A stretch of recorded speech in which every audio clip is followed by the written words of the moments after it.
Hi everyone. I was typing up a little thing about picking out the keywords using the smart ones, looking at the traffic and the competition, and I'm going to do the best I can to write it out, but sometimes it's easier just to explain things in a little movie so you can actually show and talk.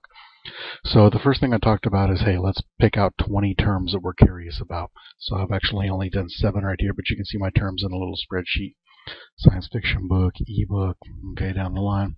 And what we're going to figure out is we've got our keywords. We're going to figure out the traffic, the competition, and what I like to call the KEI. That's real simple. I'll explain it when we get there. So the first thing we have is obviously we have all our terms. So I'm going to grab the 7 terms I have. I'm going to come here to Google AdWords, which is completely free. You're probably already signed up for an account. And then on the Reporting and Tools tab right here, we have the keyword tool. So 1 per line. We're going to paste our 7 terms in there. Then we're going to come over here and change it from broad to exact, because we don't want to know searches that are close to the terms we entered in. We want to know how much traffic the terms we actually entered in are producing. And so look here, we have our 7 terms, and then don't worry about this competition thing right here. What we're worried about is this, the global monthly searches and the local monthly searches. Global monthly searches is exactly what it says it is.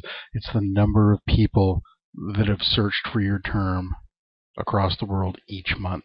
Local monthly searches with your country. I'm based out of the United States, so you can say for science fiction book, we had about 320 searches a month in Google for that term, and about 590 worldwide, about 320 in the US. So I really don't know of a better way to look at the total traffic for terms than through Google. I mean, a majority of the searches are through Google. So now what we'll do is we'll come back here to our spreadsheet, and the numbers for each one of these terms, 590, 170. For this, I would just put 10. For this, I'd probably just put 1, 170, 110, 46. We're going to fill that in to our traffic numbers. Okay, so we've got the traffic filled out on the spreadsheet. Now what we're going to do is we're going to figure out the competition. This is a really, really nifty little Google trick here. So if you go science fiction books, pop that into Google, and you can see for that term, there's 94 million results. Is that good? Is that bad? I don't really know. That's just not a good way. It's any page that comes up with that term. What you're wondering isn't how many times science fiction book appears on the internet. You're wondering how many pages are actually optimizing for that term and gunning for it, because that is your competition, just not the raw mass of people out there, people that are actually going for that term. And if you've done any type of SEO reading at all, you know that if you're going for a term, you really should have that term in the title of your page. And so Google has a neat little trick here that before science fiction book, we're going to type in all in title. Like that. Now when we search, you can see the 94 million went down to 863,000. That is how many pages on the internet have science fiction book in the title of the page. So that's how many pages that are optimizing for it, either by trying to or just on accident. So 863,000 is still quite a bit. Now for the next term. Let's look at another term here. Let's look at science fiction book 2011. Let's try that. We'll leave all in title there.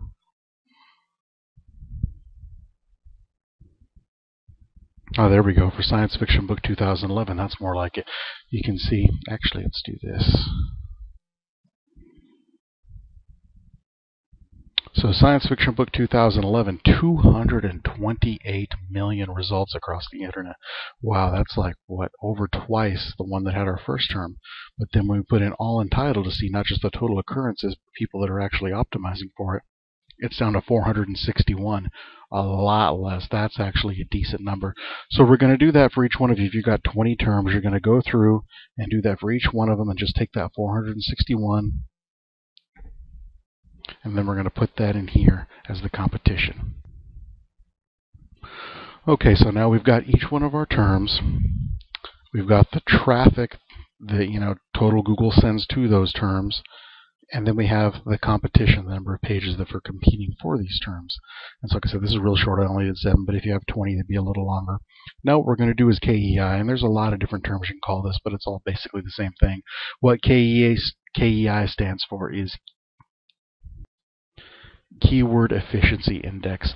We have the traffic, we have the competition. but how efficient is each one of these keywords? Which one should we try to gun for if we're looking to find an undervalued niche? And so this is really, really simple. Just equals the traffic divided by the competition, and there's our score. So if you track it down there, there we go. The higher the number is, the better. So you can see science fiction book, it's got 862,000 people competing for it and only 590 total searches a month. That's just not a winning proposition. I'm not saying not to gun for it, I'm just saying it's rough. So you can see the KEI, it's got 3 zeros after the decimal before it gets to a number. So that's a very, very, very low score. So if you're looking, okay, which one seemed like the highest one? Okay, that's low. Science fiction's low. Okay, this one is higher than the others. Young adult science fiction book. So we can highlight that. It's a lower one. It's a lower one. This one's even higher than young adult science fiction book. Best science fiction novel. It's got 1,720 people competing for it and 111 traffic. That's not bad compared to some of the other terms on this. So we'll highlight this one too. And then this is another low one. So what this basically is like I said, if you've got 20 terms, you can do this to see what you're looking for is undervalued niches. You're looking for, hey, you know, maybe there's a certain keyword that a lot of people are gunning for. Maybe there's a slight variation that not nearly as many people are going after. And if you looked at long tail, those are the ones where you should start to focus and try to establish those, get a couple of those, get high rankings on those, and then start building your way towards the tougher and tougher words. This should never dictate, like you should never write a post that you don't want to write because it's this, and vice versa. You should not write something that you want to write about because of this. But this is a good thing to look at every once in a while. If you're thinking about ideas, sit down, come up with a brainstorm. You saw how quick and easy this was to do it. Hey, you know, maybe 8 or 20 terms, maybe you identified 2 or 3 niches that look undervalued that you can write about. But with anything, when you go to say you're going to write a post about, you know, being a young adult science fiction book, maybe you think of 5 or 6 different terms that are all really close to that, and then you look to see, are any of them better than the other? Because as we've talked about before, with a page you can really only optimize for one term, 2 tops, but you should really just try to stick to one. And so you lose little variations. You know, if science fiction book is the term you're gunning for, then you shouldn't use science fiction book in the title, and then science fiction novel, and then science fiction ebook, and all these different things throughout. You should have that one term and stick to it a couple times to try to get that keyword density up. So it's good to have that one little focus as just kind of a back of your mind in your post, and this is a good way to find out good ones. So if you have any questions, let me know. I hope this helped. Thank you.